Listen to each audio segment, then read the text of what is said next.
This is Engadget. Here's what's happening in the world of technology.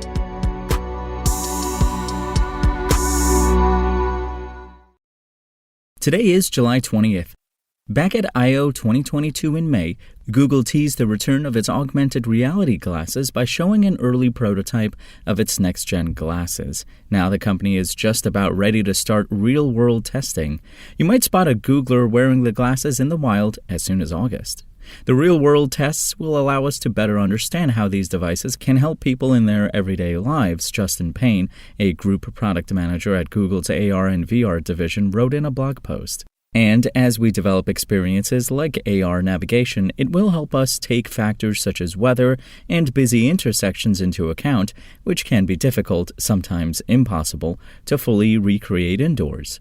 The testing will be limited to a few dozen people, Google employees and trusted testers.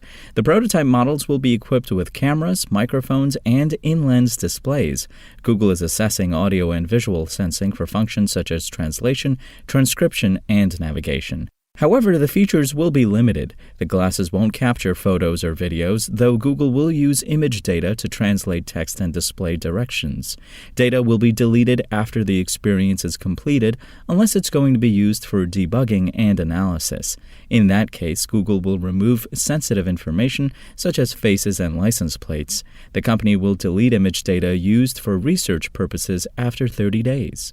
Google Glass wasn't quite the success the company hoped it would be. It's an enterprise product these days. The company wants to get things right with its next-gen AR glasses, so it's taking things slow. Payne noted that it's early days for the project. There's no release timeline for the glasses as yet.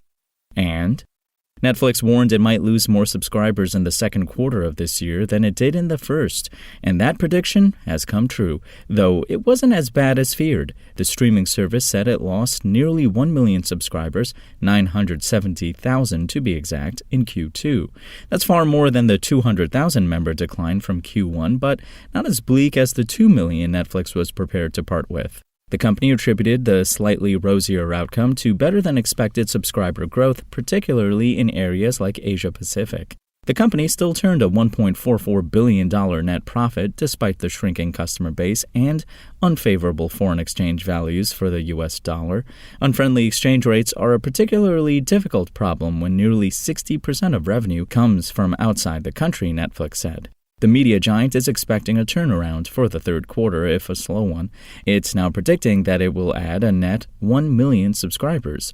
While that's a far cry from the 4.4 million Netflix added a year earlier, it's a decided improvement over the past 6 months. The strong start for Stranger Things 4 could help.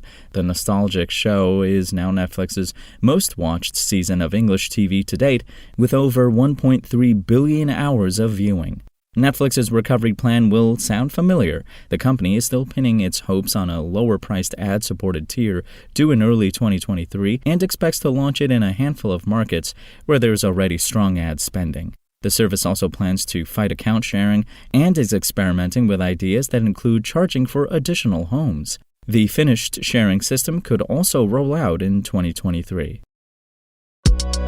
If you want to catch the latest tech news as it's happening, check out Engadget.com or tune in again every weekday.